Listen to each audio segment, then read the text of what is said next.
You thought I hated white men before? You don't even know what's coming for them crackers. Why wouldn't they just leave Germany before the Holocaust? This is the time right now that we should all leave Germany. The meltdown marathon over Trump's election is still going. And honestly, it's getting kind of sad. But I also can't stop laughing.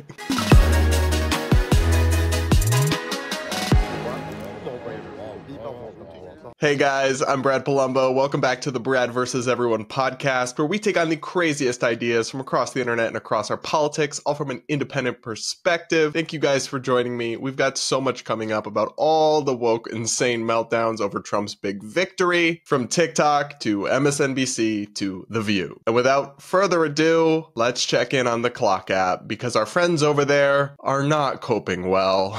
Here's a little compilation I made of some people losing their minds in hilarious but also kind of sad fashion over Trump winning. Warning, you may want to turn down your volume a little bit.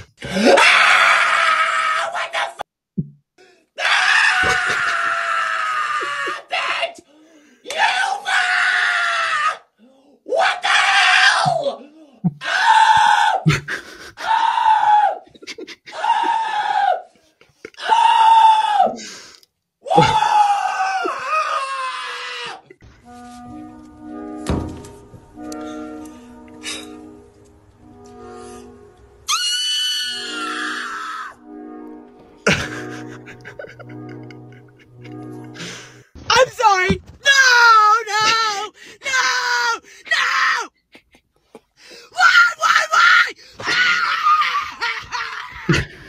Why? Why? Do you really hate me that bad?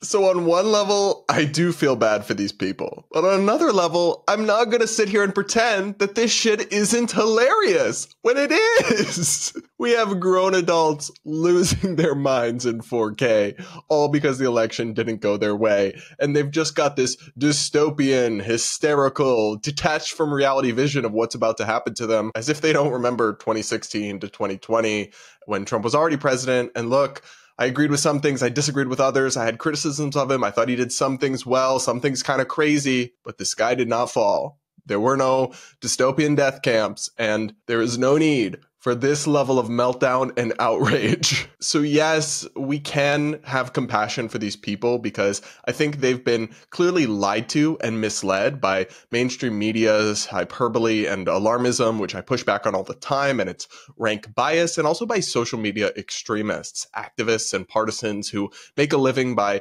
hyperventilating online and telling them all these dire predictions about Republicans and about Trump that are exaggerated or untrue. Well, they've created this. This is the product, right? You have all these people out there experiencing this profound emotional distress and dysfunction because of those lies and because of that propaganda, which is why it's so important to call that crap out when we see it. So in one sense, these people are honestly kind of victims, but it's still okay to laugh at them because it is funny. It is hilarious how delusional and absurd these people are. And also, they chose to set up their frickin' tripod, record themselves, and post it on the internet. It's not like somebody flew a drone outside their bedroom window and caught footage of them privately crying to their friend about how stressed they were. It would be wrong to make fun of that kind of person in that context. But no, you decided, and a lot of this is fake too, or at least wildly exaggerated because they know it will get them clicks, the tears. You decided to record yourself screaming or crying or whatever, freaking out, and upload it onto the internet for attention.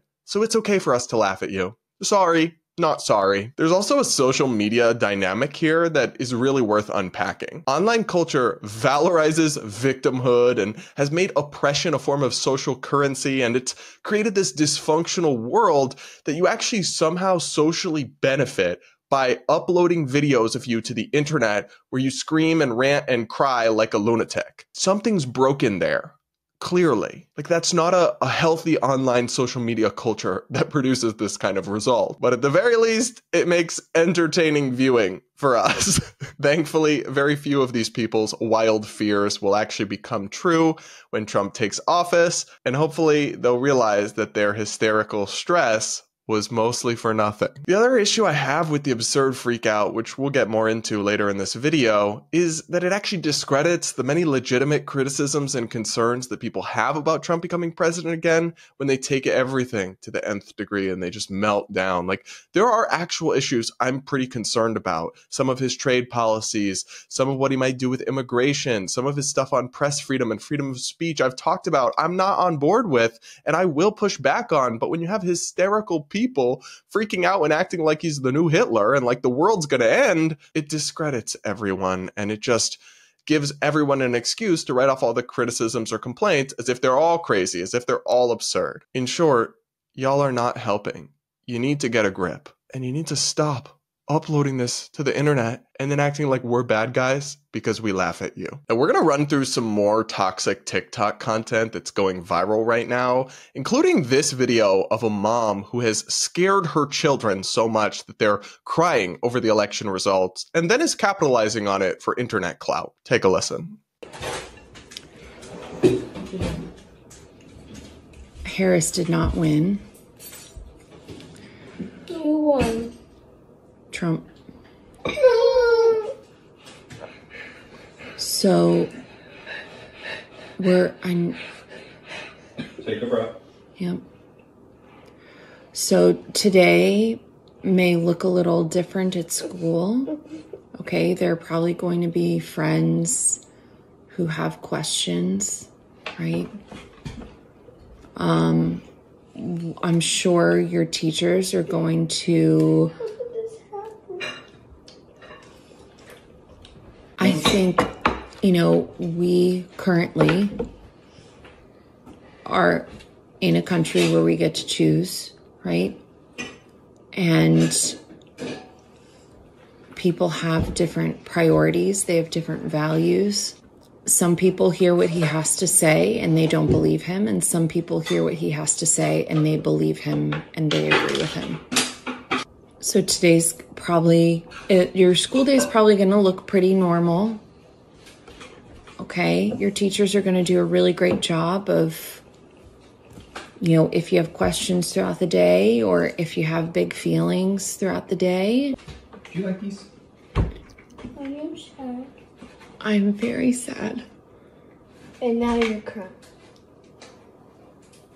So this is some of the most delusional and toxic BS I've seen on TikTok, and that's saying something. And it's not because this woman is upset over the election results. She's entitled to support whoever she wants, and of course she's not going to be happy. It's because of how she's exploiting her kids, scaring them and making them upset for no real reason, and then cashing in on it for social media clout. First, your kids should not be this distressed about the election results unless you've been filling their head with fear for no reason, because it's literally not going to affect them in almost any way. You should just be telling them what happened, explaining to them the results. Some people are upset about it, and encouraging them to talk to their friends, listen to how people are feeling, and try to be positive and just focus on their day-to-day. And if their teachers are like melting down or not holding class or collapsing into emotional puddles or something, that's an issue you as a parent should be taking up with the school, not seeming to encourage or endorse. But the worst part of this video isn't even how she's clearly emotionally manipulated her kids and filled their heads with political propaganda.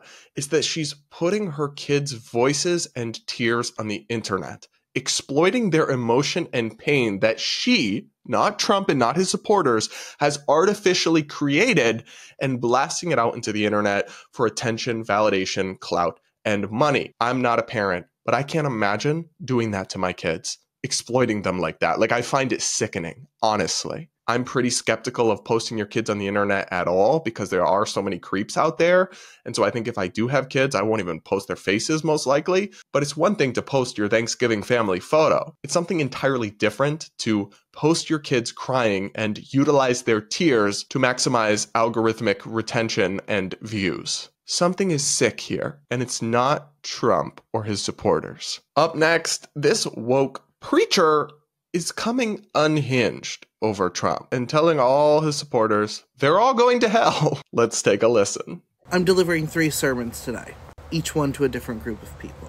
And this one is for the Trump supporters. You are going to hell for this. Oh? You're going to hell for this. You have blatantly disregarded your neighbor. You have failed to care for the widowed, the orphaned, and the immigrant. You have committed idolatry, and you have become lost in your greed and your lusts. You are proud and envious, and you will face that reality on Judgment Day. A lot of you have become too arrogant to believe that you could go to hell. A lot of you have become so idolatrous that you don't think that man could get you there.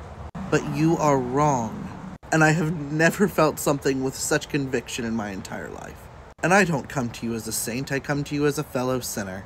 You can repent. You can walk away from this. You can start to atone. But I doubt any of you will. I think that if God himself came down from the heavens, laid hands upon Donald Trump and called him the Antichrist, you would still follow him. Because what, he's promising to make eggs a little cheaper? Like, I'm not happy with the price of eggs either, but I am not willing to risk my eternal soul for it. I am not going to place a convicted predator into a position of power in the hopes that gas will be under $3 a gallon. I am a simple man, and I am not that greedy. You had two choices that did not involve you putting into office the best friend of one of the most prolific child traffickers in modern history. You could have downsized your life, gotten rid of that big giant truck of yours, and all your expensive weapons, or you could have gone out and fought for higher pay, or an end to corporate corruption. You chose to do neither of those things because it was easier to blame immigrants. And that is laziness, that is sloth. You saw hatred as the path of least resistance and the best way to maintain your lifestyle, and you took it. You took it at the expense of the lives of so many of the neighbors you are supposed to be loving. You have failed as a Christian. You have failed to live up to the expectations of Christ, and we all do at some point or another. But you need to repent. And I don't believe in hell as a place of eternal fire. No, I think hell is going to be something so much worse for you. Because if you got thrown into a pit of fire, if you were tortured for all eternity, you would never learn anything. You would just feel slighted by God. You'd fall on your knees and feel persecuted. And you'd cozy up to the devil for perks. Because that is what you have been doing for your entire life. That is what you did with this election. No, here's what I think hell is for you. I think hell is a place where you're going to have to face the fact that you were wrong. And you're going to have to sit there in the silence, in the emptiness, in the nothingness, for however long it takes you to figure it out. For however long it takes for you to learn how to live in a society with other people in it. That is the burning you will feel. The burning of your own soul eating you up. May God have mercy on you. May God have mercy on us all. That was a lot. So as you guys probably know, if you've followed me for some time, I'm not religious. I'm not a Christian. I don't know exactly what I believe. I'm still figuring that out. I was raised very, very casually Christian, but not really deeply in any sense. So I'm going to need my religious followers and subscribers to hop in the comment section and fill me in on what parts of this video are like theologically inaccurate or flawed, because that is very much not my domain or my area of expertise. But I still have some thoughts. One, from my limited understanding of Christianity, it is not preachers or pastors or priests who get to decide who goes to hell or heaven. Isn't that like up to God, not you? And aren't you really not supposed to make bold declarations about that, about half the country because they disagree with you politically? And some of this just doesn't even make sense to me. Like, what does supporting Trump have to do with lust? I mean, maybe there's some people out there lusting for this man, but I hope not, because I don't think most people who supported Trump are doing it because they're horny.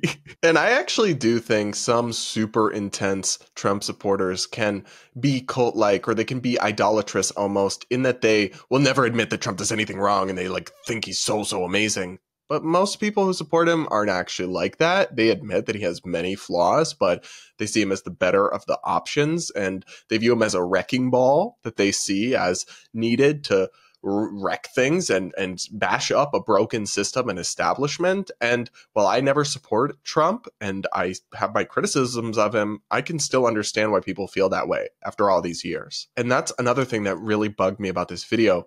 When this person downplays the support for Trump as, you just wanted cheaper eggs, you do not get it. You do not get how much families have struggled to put food on the table over these last few years.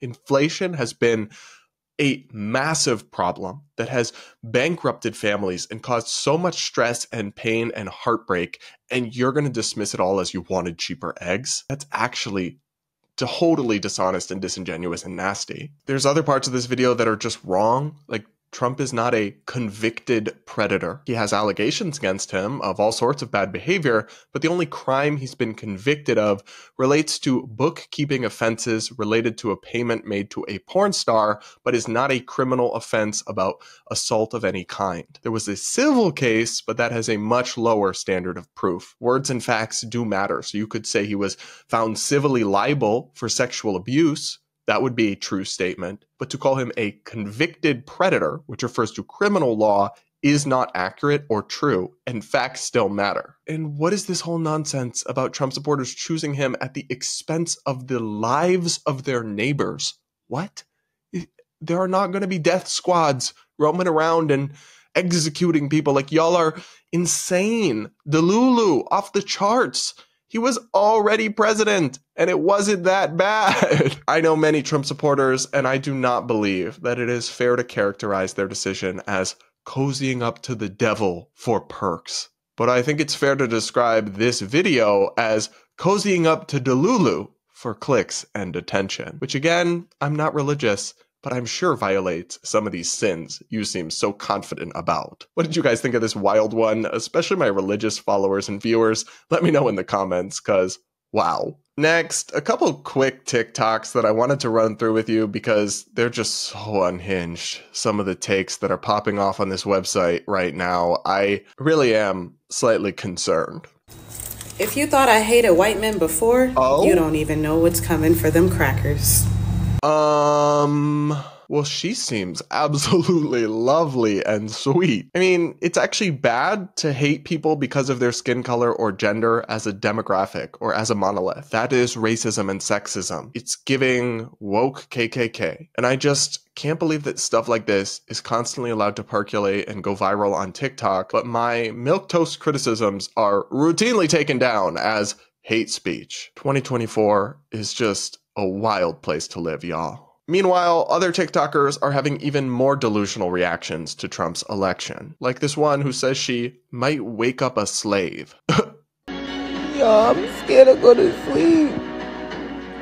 I might wake up a motherfucking slave.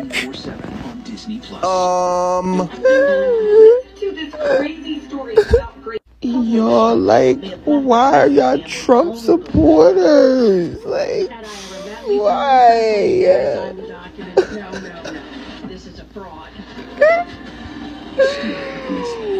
Why are y'all Trump supporters? Like, why is this a thing right now? Why is this okay?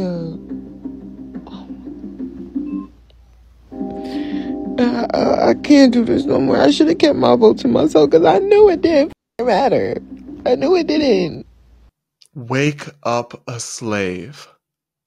Babe, are you okay? How hard have you hit the crack pipe? Whatever you've done, whatever you've taken, you've had enough. There are so many criticisms that can be made of Donald Trump, but the idea that he's going to re-enslave black people is a level of delusional that I struggle to even engage with. Like, in a sense, my heart goes out to these people because they're feeling all this pain and anguish that they don't need to be feeling. Like, you're worrying about something that's has no basis in reality. But in another sense, I get angry at these people because if you go to their comment section, they are influencing hundreds and thousands of viewers and onlookers to feel that same sense of anguish and fear in a way that's just not justified by the facts. I mean, I must have just missed the part of 2016 to 2020 where all this happened, huh? I'm genuinely worried about the level of delulu in our society right now. Like, some of these people might not be okay. Sending y'all my thoughts and prayers, but I am going to laugh at this, and I'm not going to feel that bad about it. Finally, we're going to end this segment with the most delusional TikTok of them all. This lady actually wins the award for the most unhinged response to Trump's election. Take a listen.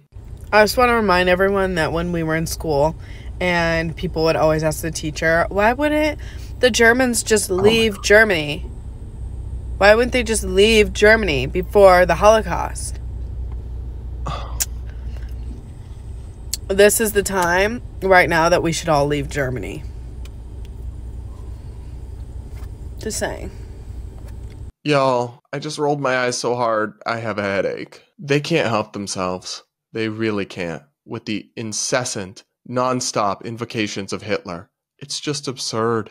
It just has no basis in reality. There's not going to be a Holocaust. There's not going to be any concentration camps. Y'all need to touch freaking grass. He was literally president before, and he never did anything of the sort. It's actually really offensive to Jewish people, to Holocaust survivors, to that period of dark human history, to so lightly invoke it and so casually misrepresent it and disrespect its memory and the seriousness with which it should be treated. But the same people who complain about microaggressions have no problem with this kind of unhinged, actually offensive rhetoric. And again, it discredits all the legitimate criticisms or pushback these people could be offering of Trump when they can't help themselves and they just can't avoid steering into this kind of hysteria and hyperbole. Anyway, we'll leave it there for the TikTok portion of this meltdown marathon. But now we got to check in on mainstream media, which is losing its mind in a similar fashion that's only slightly more polished. First, MSNBC is not coping well with Trump's shock victory. Up first, we've got MSNBC anchor Joy Reid with one of the most delusional takes on this election result I could have imagined. And I think it's important to say that, you know, anyone who has experienced or been in the United States for any period of time and experienced this country's history and knows it cannot have believed that it would be easy to elect a woman president, let alone a woman of color. Let's just be clear. And nothing that was true yesterday about how flawlessly this campaign was run is not true now. I mean, this really was an historic, flawlessly run campaign. Queen Latifah never endorses anyone. She came out and endorsed. You know, I mean, she had every prominent celebrity voice. She had the Taylor Swift, she had the Swifties, she had the Beehive. Like, you could not have run a better campaign in that short period of time. And I think that's still true.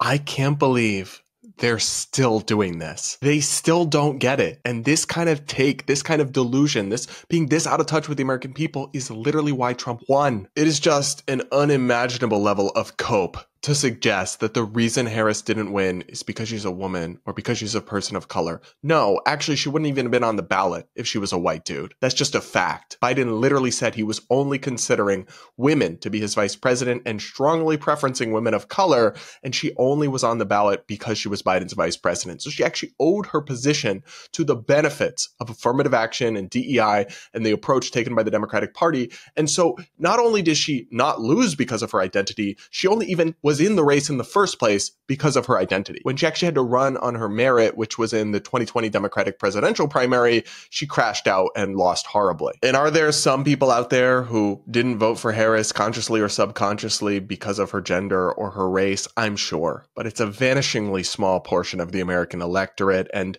that is not how most Americans think or operate. One theory I actually have is that I think the first woman president will be a Republican because they just won't make it a big deal, and neither would their media supporters and apparatus, and they'll just happen to be a woman and also be elected president. But the most delusional part of this clip is when Joy Reid says with a straight face that one of the weakest candidates in modern history actually ran a flawless campaign. Joy, put down the crack pipe. You've had enough. Was it a flawless campaign? When she was asked over and over again, what would you have done differently than Biden, the unpopular president where most Americans think the country's going on the wrong track and are worried about the economy and are hurt by inflation? She said, basically nothing. Was it a flawless campaign where she passed up massive softball media interviews like a Joe Rogan interview that would have brought her in front of the exact demographics of young men she wasn't doing well with and could win? Was it a flawless campaign where she flip-flopped or refused to clarify her position on literally dozens of issues, leaving Americans with no idea what this woman actually believes or stands for. I mean,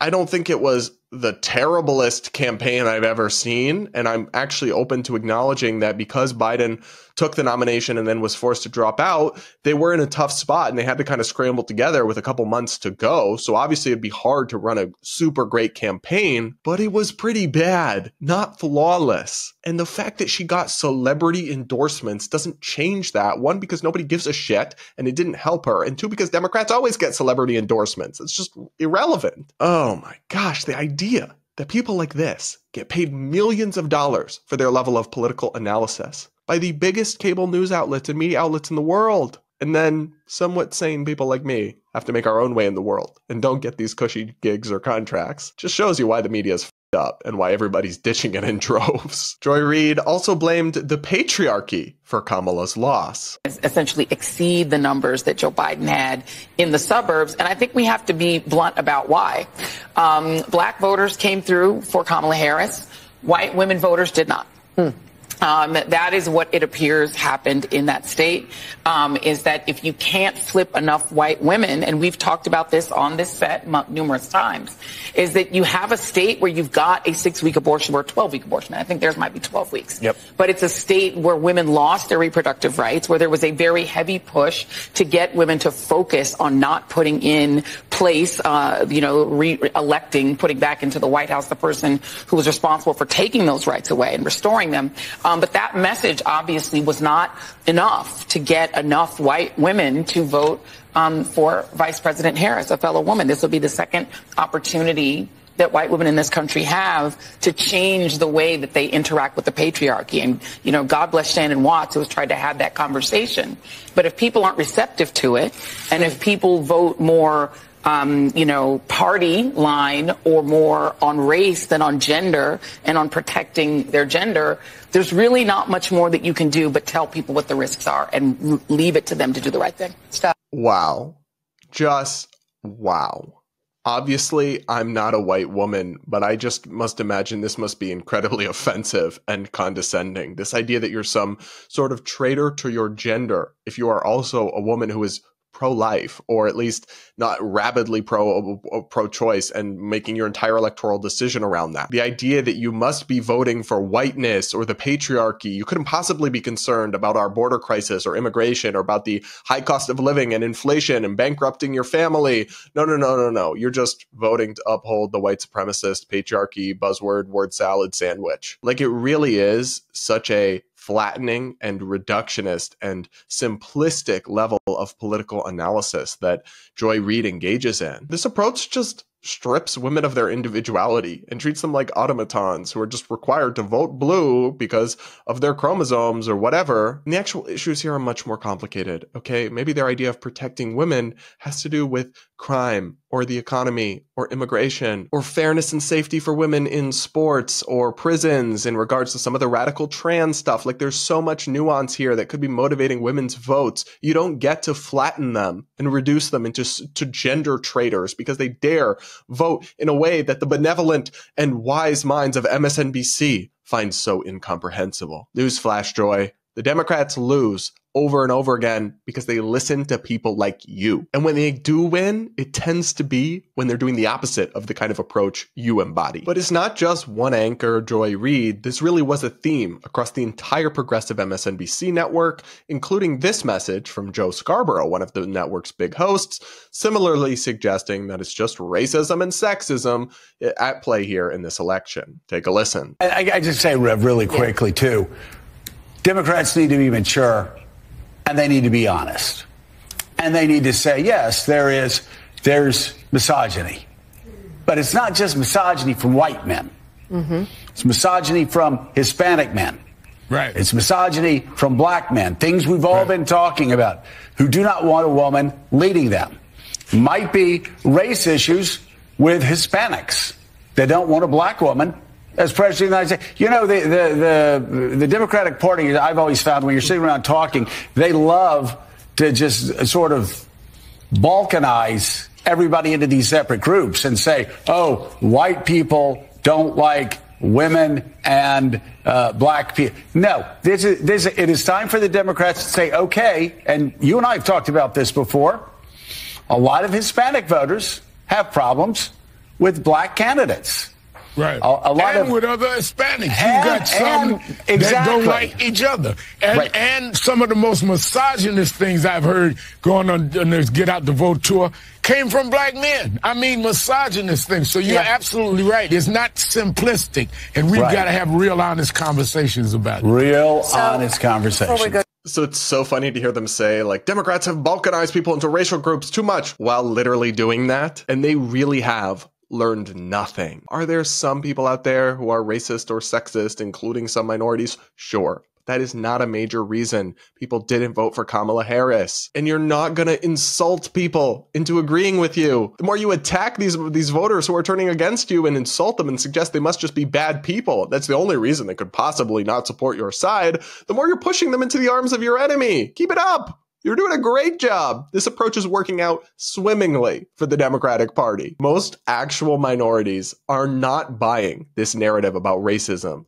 Even many women are not buying this BS about everything being about sexism and patriarchy. The delusional people at MSNBC need to get a grip and really reevaluate this identity-obsessed, victimization, oppression Olympics, because it's totally missing the realities of what's going on in our country, and it's just further dividing our population. And it's only leading to bad results for their own side. But other than that, you're all doing amazing. What do you guys think of some of the lowlights here of MSNBC's election coverage? Are they ever going to get it, or am I missing something? Let me know in the comments below, and do hit that like button while you're at it. And now we've got to check in with the ladies of The View, because they are absolutely losing it over Trump's victory. In this first clip, host Sunny Hostin says she's worried about internment camps under President Trump. Take a listen. I'm worried about mass deportation and internment camps, and I'm also worried about Elon Musk warning Americans to prepare for temporary hardship. I'm surprised at the result, but I'm not surprised. As a woman of color, I was so hopeful that a mixed-race woman married to a Jewish guy could be elected president of this country. Mm-hmm. And I think that it had nothing to do with policy. I think this was a referendum of cultural resentment. Oh my God.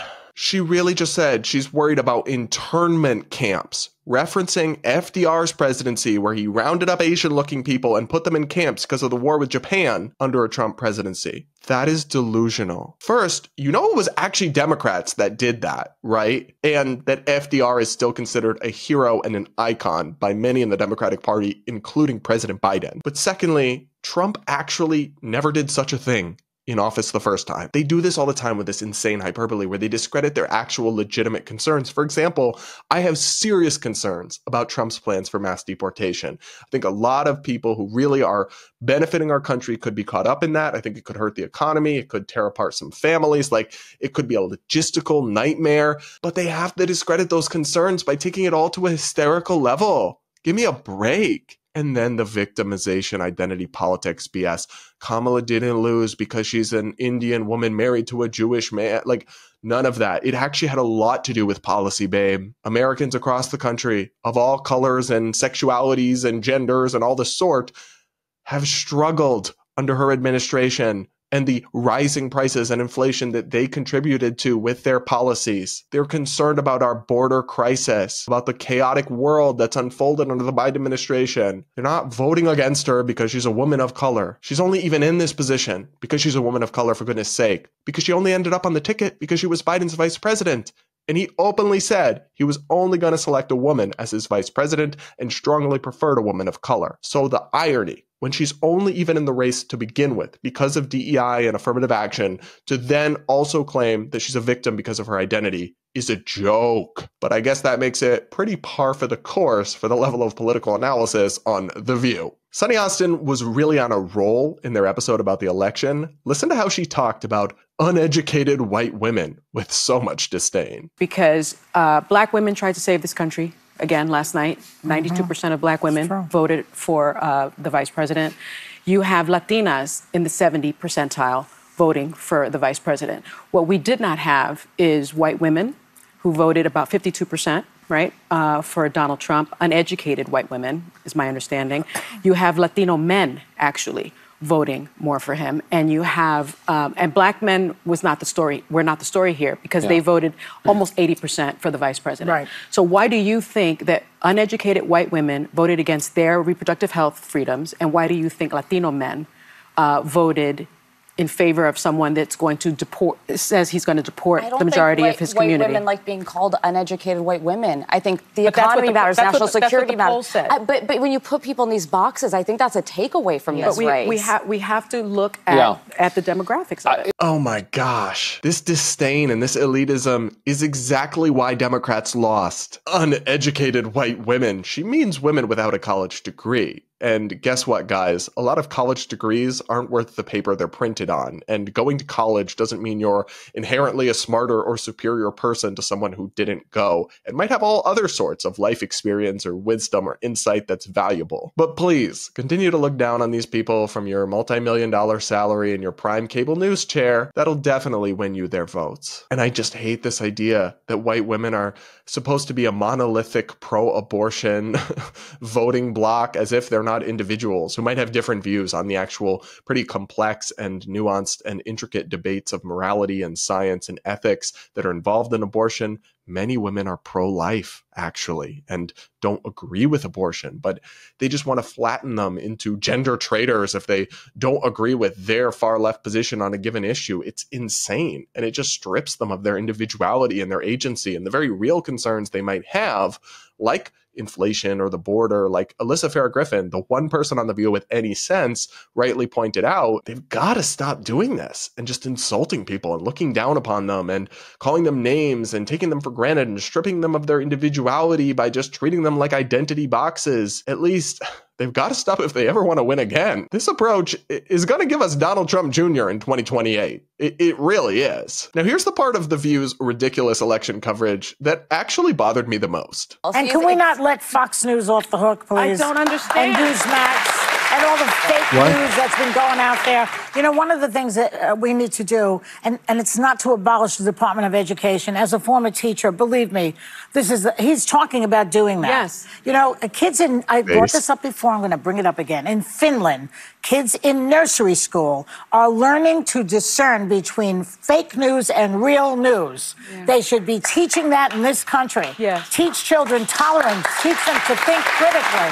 Well, it would help if we could regulate social media, because one of the biggest offenders is D.C. and Congress have not been able to do one thing in regard to the rogue corporations of social media. It's not going to get any better with Elon Musk now in the administration. There's so much here. I can't believe they're blaming fake news for the election result. Inflation was not fake news, babe. The border crisis was not fake news. The policies and failures of the Biden administration were very, very real. I'm sure there were some inaccurate or misleading stories spread by conservative media this election cycle. That's always true. And it's also true for liberals, too.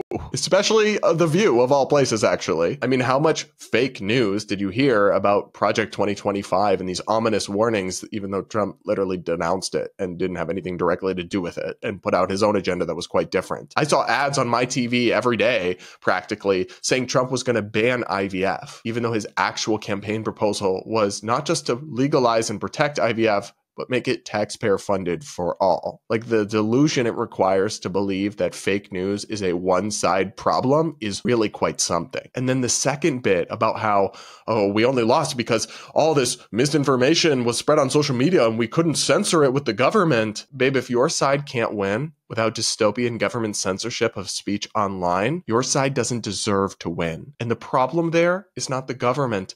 It's the Constitution and our First Amendment, which actually prohibits the government from controlling what Americans can say and see and discuss online. Like, it's actually giving authoritarian, or at least wannabe authoritarian, from the same people who cry authoritarian about Trump all the time. They're now saying, we just need to control the internet, what people can say online, and have the government regulate that so we can help people see the light and see sense and understand that our wise, noble views are the correct ones. It's a hard pass from me, babe. A hard pass. I can't believe that people still tune in and watch this show by the millions in like a non-ironic way. but somehow they do. All I see is people watching it online and making fun of it, but it actually still has something of a loyal audience of like liberal MSNBC wine moms or something. I don't know, but I thank them for giving me this delicious content to discuss and react to. And you guys let me know what you thought of the View's prime, sharp, stellar election coverage in the comment section below, and hit that like button while you're at it. And now I'll read a few of your comments that you guys have left over the last few days that I didn't get to with your super chats. I really appreciate the support and your messages. We're going to run through them as many as I can now before we close out today's show. One person says, Brad, I agree with you on most things, but with regard to boneless wings, I gotta say, they're just glorified chicken nuggets. You say that like it's a bad thing, my friend. But anywho, it really seems like every time Trump says any sort of outlandish or crazy things, the media either starts saying things even crazier or just saying wildly dishonest things in response. I agree with you. I've always found that odd. Like, Trump says enough actually crazy things that they could just report what he says and be like, wow, look at this guy. He's kind of crazy. But instead, they constantly have to like make up crazy things he didn't say or distort or exaggerate the ones that he does. Like, they really self-sabotage their own agenda in that front, because then people just write it all off as fake news or whatever. Another person writes, I'm a 53-year-old gay man who owns his own business providing financial technology to large banks. My systems move and account for billions of USD across the globe daily. The stress is sometimes overwhelming. I have a trash can under my desk reserved for panic puke. On top of my desk, I have a Bots Maru coloring book and sparkle crayons, a Wonder Woman doll, 8 Barbie dolls, edible nail polish, Mr. Potato Head. The list could go on for pages. I play with these items during times of immense stress. Believe it or not, I have solved every major systems problem while styling my Soul Train doll's weaves or painting my nails. Toys relax and comfort many of us and allow us to mentally focus to solve complex problems that might otherwise be completely intractable. As for unlimited break time, my engineers and I play ping pong, swim in our in-ground pool, take long private hot showers, collaborate on lunch recipes in the kitchen. What matters in the end is our amazing results that have made us all millionaires. P.S. I took 2 weeks off when my Chihuahua Quincy died in 2019. This comment is, of course, about the New York Times union for tech workers and their, in my view, very unreasonable demands. And look, I don't have anything against you guys doing all of that in your workplace, but I actually think it's probably very different and much more stressful than what these newsrooms are actually like. Like, what they're doing is nowhere near the level of what you described. And when you have elite skills that are hard to replace, like it sounds like you do, you can make whatever demands you want. But that is not true for these Times tech staffers, let me tell you that. And regardless, I think their demands of unlimited breaks and their demands for pay increases and other stuff that I talked about, I do think they're unreasonable and kind of absurd. But that's just my take. Thanks for sharing your experience. Another person says, we are raising amoebas. I swear at this point, if I get abducted by aliens, I'll consider it a rescue mission. And that was about the coddling on college campuses. Yeah, I'm sure I'll get into it in the coming weeks, but if you see any stories or videos, do send it to me and let me know about people losing it on college campuses or like the coddling. Like, I'm sure it's off the charts right now. I remember my campus after 2016 was a wild, wild place to be. And it's sad, but it's also hilarious. So I do want to know if that's happening. Do send me some tips if you have them. Another person writes, picture it, Florida, 2016. I was a sophomore in college and had disability accommodations for a newly diagnosed and unmanaged autoimmune disease that allowed me to avoid attendance penalties for when I was too ill to go to class, so long as I emailed the professors in advance. I had one super left-wing professor openly mock me for this disability, comparing me to her dead dog that also had lupus, as well as forcing my colleagues to repeat the previous lesson for about 10 to 15 minutes every time I missed class, and then spent another 10-ish minutes talking about how my absence ruined the lesson and delayed everyone's expensive education. Wow. That sounds really nasty and horrible. I'm really sorry that happened to you. This person continues. The only time she responded to my email with understanding and kindness right after the election. I was only having a mild flare too, but there was protesting in the main plaza next to my building, so I decided just not to risk it that day. She assumed I was distraught about Hillary's loss. LOL. Wow. That is really something that the tolerant progressive professor crapped on you for your actual disability, but then coddled you when Hillary lost and assumed that was why you were upset. That's just, chef's kiss. This person adds, also, I love your show. I'm happy to support it, though it isn't much. As a conservative person in opera and theater, I've been surrounded by all types of people, and I'm always sad to hear my gay and minority friends assume that someone that votes like me would automatically take umbrage with a person like them.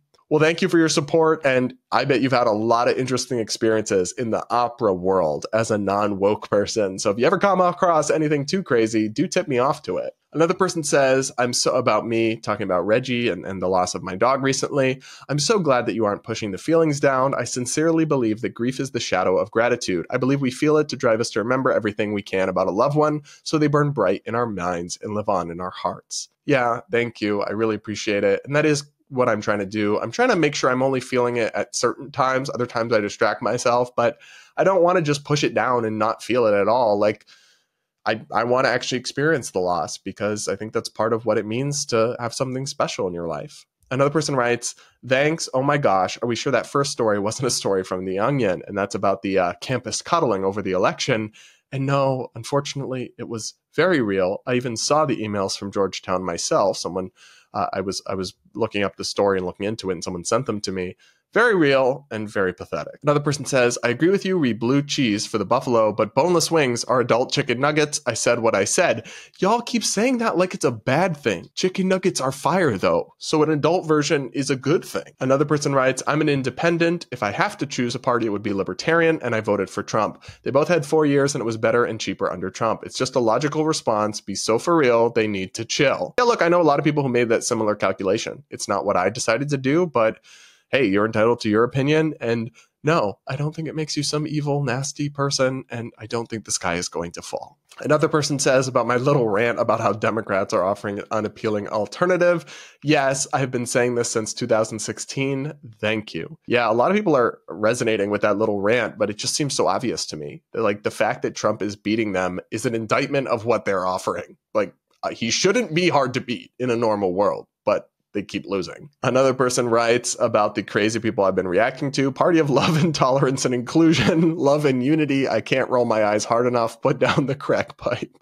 Yeah, I've had to use all my slogans and phrases over the last few days because the Delulu is off the charts. Another person writes, all I can say is karma's a bitch. These folks lack the capacity to understand what goes around comes around. Peace out. I don't know if I believe in karma.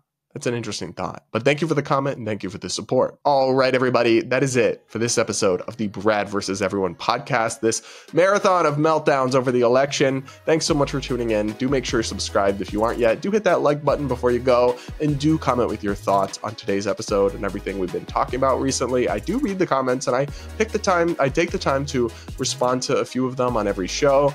Plus, if you leave your comment with a super chat or a super thanks, I'll definitely respond to it on tomorrow's show. And with that, we'll talk again tomorrow.